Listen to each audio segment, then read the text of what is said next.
মার্দিয়া মমতাজ, আমি আপনার কাছে আসি। যেমনটি আমরা শুনলাম, এবিএম মোশাররফ হোসেন বললেন যে এই বিষয়গুলো আসলে কোনো কিছুই ফাইনাল করা হয়নি এবং সরকারি দল এই বিষয়গুলো নিয়ে, গুরুত্বপূর্ণ কমিশনগুলো নিয়ে, অধ্যাদেশগুলো নিয়ে, যেগুলোতে তাদের নোট অফ ডিসেন্ট আছে, তারা আলোচনা করতে চায়।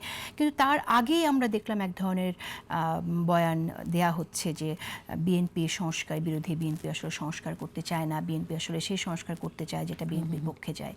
ঠিক এটা কি, যদি কেউ বলে যে রাজনৈতিক ফায়দা লাভের একটা চেষ্টা, তাহলে আপনি কি বলবেন? আসলে এই পরিস্থিতিটা এরকম, আমরা একটা দীর্ঘদিনের এমন একটা অবিশ্বাসের রাজনীতির সময় থেকে বের হয়ে আসছি। আমাদের মধ্যে আরো বেশ কিছুদিন এটা চলবে, বিশ্বাসহীনতা থাকবে। এটাকে রিজলভ করা, এটাকে আলোতে নিয়ে আসা এবং সমাধান করার দায়িত্বটা কিন্তু সরকারের বেশি, কারণ তার হাতে রাজদণ্ডটা আছে, তাই তো, ক্ষমতাটা তার হাতে। বিরোধী দলের কাজই এটা, তাকে প্রশ্ন করা, সে প্রশ্নের জবাব না পেলে সেখানে আপত্তি দেখানো। হ্যাঁ, আমি যদি আপনাকে একটা জায়গায় একটু পড়ে শোনাই, যে এই যে প্রথম বিতর্কটা যেটা হচ্ছে, সেটা হচ্ছে যে সংস্কার না সংশোধন। বিএনপির ৩১ দফার প্রথম যেই দফাটা, সেখানে কিন্তু খুব সুন্দর করে লেখা আছে কেন আসলে শুধু সংশোধনে কাজ হবে না। লেখা আছে,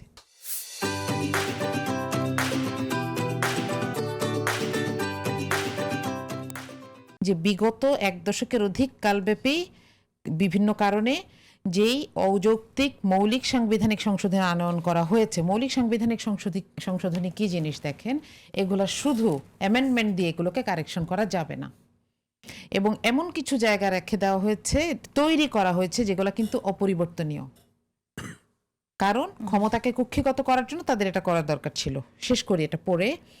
এজন্য বলা হচ্ছে যে এই সংশোধনী এবং পরিবর্তন সমূহকে রহিত বা সংশোধন করা হইবে এবং অন্যান্য অত্যাবশ্যকীয় সাংবিধানিক সংস্কার করা হইবে, এবং এটার জন্যই সংবিধানে গণভোট পুনঃপ্রবর্তন করে জনগণের গণতান্ত্রিক অধিকার পুনঃপ্রতিষ্ঠা করা হবে। এখন আসেন অর্ডিন্যান্সের কথায় আসেন। গণভোট অর্ডিন্যান্স বাতিল করার প্রতিশ্রুতি দেওয়া হয়েছে, সরাসরি ৩১ দফার প্রথম দফার সাথে সাংঘর্ষিক। দ্বিতীয়, সংসদে যে আলোচনা হচ্ছিল, সংশোধনী হতে গেলে ১৪২-এর নিয়মটাকে ১৪২ ধারা অনুযায়ী যে সংসদে এটা সরাসরি উত্থাপন করা হবে, কোনো বিশেষ কমিটির এখানে মাঝখানে দরকার নাই। সংসদেরই এই ইখতিয়ার আছে, এবং সংশোধনী আসবে কিভাবে, ২/৩ যদি সেখানে একমত হন। তাহলে এই কনফিউশনগুলো কে সৃষ্টি করলো? আপনি যখন আপত্তির কথা বলবেন, কে আপত্তি করছে তার চাইতে বড় কথা হচ্ছে যে এই আপত্তিটা যে আসা হচ্ছে আনছে, এটা তো আসছে কিসের এগেইনস্টে? এই যে অবিশ্বাসটা তৈরি করা হচ্ছে এটার ব্যাপারে। আপনি যদি বলেন যে 4টা যেখানে এগুলোর ব্যাপারে সুপারিশ এসেছে, এগুলো দেখবেন প্রত্যেকটা প্রশ্নবিদ্ধ।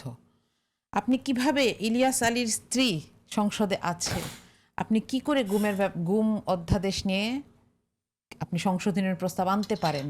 এবং এটার ব্যাপারে যে এক্সকিউজ দেওয়া হয়েছে, এক্স্যাক্ট ওয়ার্ডিংটা দেখবেন যে জবাবদিহিতার কারণে কাউকে তুলে আনা হতেই পারে না, পারে না। যে কাউকে আপনি তুলে আনলে তাকে আপনার অ্যারেস্ট দেখাইতে হবে, এবং আপনি তারপরে তাকে ইন্টারোগেট করতে পারবেন, তার আগে পারবেন না। এবং সে আপনি কখন তাকে সন্দেহের ভিত্তিতে আনলে তাকে কতক্ষণ, ৪৮ ঘন্টার বেশি তাকে অ্যারেস্ট করে রাখতেও পারবেন না। এই জায়গাটাকে পাশ কাটিয়ে যাওয়ার জন্য, যদি, আমি জানি না এটার উদ্দেশ্য কি, যদি গুম নামের এই ভয়াবহ ব্যাপারটাকে লালন পালন করার উদ্দেশ্য থাকে, তাহলে আমি বলবো যে আপনারা এই যে একটা মানে লাইন টেনে দিচ্ছেন, সারাংশতে আপনি চলে যাচ্ছেন যে গুমনামে বিষয়টাকে লালন পালন করার যদি ইচ্ছা থাকে, কিন্তু এটা কি আপনাদের মাথায় আসে না যে গুমের কারণে তো যেভাবে জামাতের নেতারা সাফার হয়েছে, সেভাবে তার চেয়ে বেশি আমরা দেখেছি বিএনপি নেতাদের ফিরে আসেনি, সেরকম সংখ্যা অনেক বেশি। হ্যাঁ, তো সেটা তো আমার তো কষ্টটা লাগে, আমার আপত্তি তো সেখানে। এখন আপনি আমাকে বলেন যদি যে আপনাদের শুধু আপত্তি না, আমি আপনাকে দুইজনের দুইটা উক্তি বলি। প্রফেসর ডক্টর দিলারা, আমাদের দেশের প্রথিতযশা রাষ্ট্রবিজ্ঞানী, তিনি আজকে বলেছেন যে আমি এই বিএনপিকে চিনি না, চিনতে পারছি না।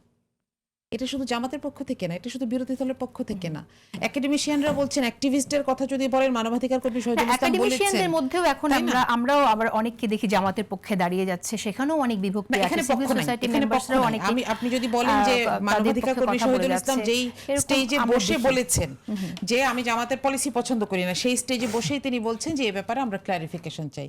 দেখেন, এখানে কেউ অবিশ্বাস করছে না, সবাই ক্লারিফিকেশন চাচ্ছে। এবং আমি মনে করি সরকার যার হাতে রাজদণ্ডটা আছে তাকে কোয়েশ্চেনেবল তো হতেই হবে, সে তো ওখানে এই জন্যই গেছে, ঠিক তাই আছে। না? আমরা